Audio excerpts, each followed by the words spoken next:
여러분 안녕하십니까? 뉴스플러스 시작합니다. 우리나라 가계빚이 최근 1년 새 무려 200조 원 가까이 급증한 것으로 나타났습니다. 한쪽에선 코로나발 생계 자금을, 또 다른 한쪽에서는 주식과 부동산 투자 자금을 빌리려는 움직임이 계속되고 있는데 다가오는 목요일 통화 당국이 대응에 나설지 주목됩니다. 강미선 기자입니다. 6월 말 가계빚은 1,800조 원. 1년 동안 170조 원 가까이 늘면서 사상 최대치를 기록했습니다. 가계빚이 7분기 연속 빠른 상승세를 보이며 증가율은 10%대로 치솟았습니다. 금융당국의 대출 규제와 한국은행의 금리 인상 경고에도 집을 사려는 수요와 주식 투자 열풍이 여전했던 탓입니다.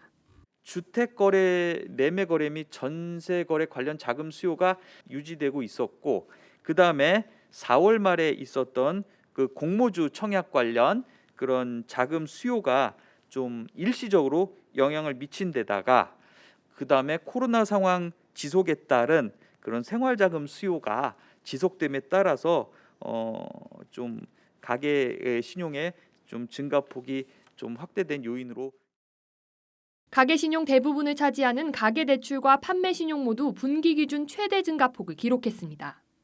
백신 접종 기대와 온라인 쇼핑 증가로 카드 사용이 늘어난 것도 가계빚 증가를 부채질했습니다. 오는 26일 한국은행 금융통화위원회에서 기준금리 인상이 유력시되는 가운데 한은은 금리 인상을 통해 가계대출 증가 속도 완화를 기대한다고 밝혔습니다.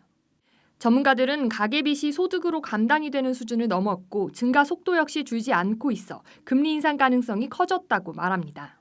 안 올렸을 때는 금융 완화에 대한 기대가 더 커지면서 가계부채를 통제하기가 어렵게 되겠죠. 소득이 그만큼 폭증하는 것도 아닌데 빚이 이렇게 폭증한다는 거는 그만큼 이제 상환 능력 측면에서 보면은 전반적인 질이 떨어지고 있다 이렇게 볼 수 있는 거고요.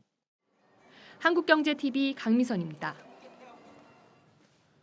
부채가 우려되는 건 우리 중소기업과 소상공인들의 경우도 마찬가지입니다. 특히 이 정부가 코로나로 어려움을 겪는 소상공인과 기업들에게 지원해주고 있는 이 대출 만기 연장과 이자 상환 유예를 재연장해주는 문제를 놓고 부실화에 대한 우려감이 커지고 있습니다. 정치경제부 문성필 기자가 이 소식을 들고 왔습니다. 문 기자, 네. 우선 지금 기업들에 대한 이 코로나 금융 지원 원래 이제 다음 달이면 끝이 난다면서요. 네. 이게 지금 재연장이 되는 겁니까?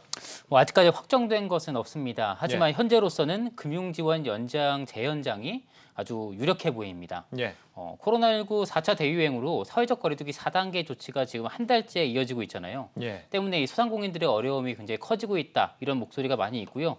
특히 여당인 더불어민주당이 이를 당론으로 정하고 정부를 강하게 압박하고 있습니다. 이 더불어민주당의 한 의원은요. 한국경제TV와의 통화에서 코로나 대출 만기 연장 방향으로 정부와의 합의가 8분 능선을 넘었다. 이렇게 이야기를 했습니다. 예. 자, 오는 27일 고승범 신임 금융위원장 인사청문회가 예정되어 있습니다. 인사청문회 이후 고승범 후보가 금융위원장으로 취임을 하면 9월 초쯤 금융지원 재연장 여부를 발표할 것으로 보입니다. 다만 이와 관련해 아직까지는 공식적인 당정 합의는 없습니다. 예, 정치권에서는 재연장을 강하게 밀어붙이고 있고 여기에 대해서 금융당국은 어떻게 반응하고 있죠?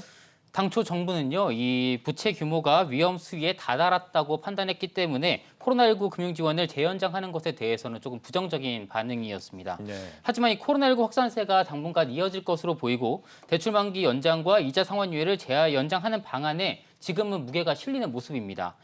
한국경제TV 취재 결과 은행연합회를 통해서 이번 달에 이미 코로나19 금융 지원과 관련한 전반적인 자료를 은행권으로부터 제출을 받았고요.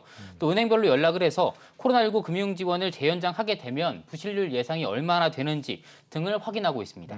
그러니까 이 금융지원 재연장 시 부실률이 얼마나 되는지를 확인했다. 이게 지금 문 기자가 이번에 새로 취재한 내용인데. 네, 맞습니다.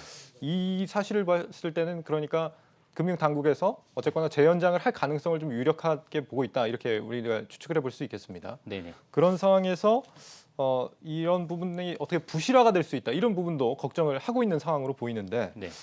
지금 앞서 리포트에서 본 것처럼 이 가계부채의 경우도 지금 좀 위험 수위에 왔다. 이런 분석들이 있습니다. 이런 상황이지만 소상공인과 중소기업들한테도 이 금융지원을 다시 연장하는 것. 어쨌거나 좀 불가피한 상황이다 이거죠. 그렇습니다. 맞습니다. 앞서 또 이야기를 드렸지만 네. 코로나19 4차 대유행으로 소상공인들이 지금 굉장히 어렵습니다. 한 달째 지금 거리두기가 계속 강화되고 있잖아요. 예. 매출이 절반 가까이 줄었다라는 소상공인들이 나올 정도로 굉장히 어려움을 겪고 있고요. 지난 2월부터 지난해 2월부터 지난 6월 말까지 중소기업 소상공인을 대상으로 한 대출 만기 연장 그리고 이자 상환 유예 금액이 총 204조 4천억 원에 달합니다. 200조 원이 넘네요. 네. 경기가 회복해도 모자를 파네 악화되는 상황에서 이 금융지원까지 종료가 되게 되면 상당수 중소기업과 소상공인 등은 어려움을 겪을 수밖에 없는 상황이 되는 거죠. 그렇군요. 이 소상공인들이 당장의 어려움을 극복할 수 있게 지원하는 건 물론 바람직해 보입니다만 이게 계속될 경우에 우리 금융 시스템 입장에서는 좀 괜찮은 건지 모르겠습니다. 어떻습니까? 아무래도 이제 코로나19 금융 지원이 이미 1년 가까이 지금 지속이 된 상황이고 또 연장을 하게 되면 6개월 더 추가되는 거거든요. 예. 이렇게 장기화되면 이른바 부실화 폭탄의 규모가 커질 수 있습니다. 예. 5대 시중은행에서 이번 달 18일까지 만기가 연장된 대출 잔액은요 103조 8,270억 원에 달합니다. 지난해 말과 비교하면 76%나 증가했습니다. 통상 은행권에서는 2회 이상 연체한 대출의 40% 정도가 최종 부도가 날 가능성이 높다 이렇게 보고 있는데요. 유예를 계속 해주다 보면 부도 여부나 규모를 판단해서 대응하기가 더욱더 어려워질 수 있다 이렇게 이해하시면 될 것 같습니다. 그렇군요. 여기에 지금 금리까지 오르면 부실 위험이 더 커질 우려도 지금 있는 겁니다. 부실이 난다는 건 이제 결국 은행이 손실을 떠안아야 한다는 뜻이 되기 때문에 상당히 우려가 되는데 이렇게 이 소상공인들의 부채 외에도 지금 나라빚도 팬데믹 영향을 받고 있는 것으로 보입니다. 내년도 우리 국가 부채가 1,000조 원을 돌파할 것으로 예상이 되고 있다고요? 네, 이야기하신 것처럼 오늘 더불어민주당과 정부가 내년 예산안을 600조 원대로 편성하기로 합의를 했습니다. 예. 올해 두 차례 추경까지 더해지면 전체 예산이 604조 원대에 달합니다. 내년에도 이 기준에 맞추기로 한 건데요. 코로나19 4차 유행 그리고 경기 회복을 지원하기 위해서 내년까지 확장 재정이 필요하다.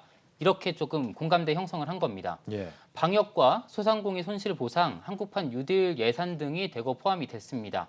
이에 따라 국가 채무도 이야기하신 것처럼 내년에 1,000조 원을 훌쩍 넘을 것으로 확실시되고 있습니다. 국회 예산정책처의 국가 채무 시계에 따르면요. 국가 채무는 931조 3,877억 원, 1인당 나라빚이 1,800만 원에 이릅니다. 이는 2017년인 1,280만 원에서 4년 만에 520만 원 가까이 늘어난 건데요. 예. 국내 총생산 대비 국가 채무 비율도 지난 2018년 35.9%에서 지난해 44% 그리고 현재는 47.2%까지 올랐습니다. 이런 기조가 계속되면 미래 세대에 부담이 될 수 있다. 이런 우려가 계속 나오는 이유입니다. 네. 정치경제부 문성필 기자였습니다. 잘 들었습니다. 네.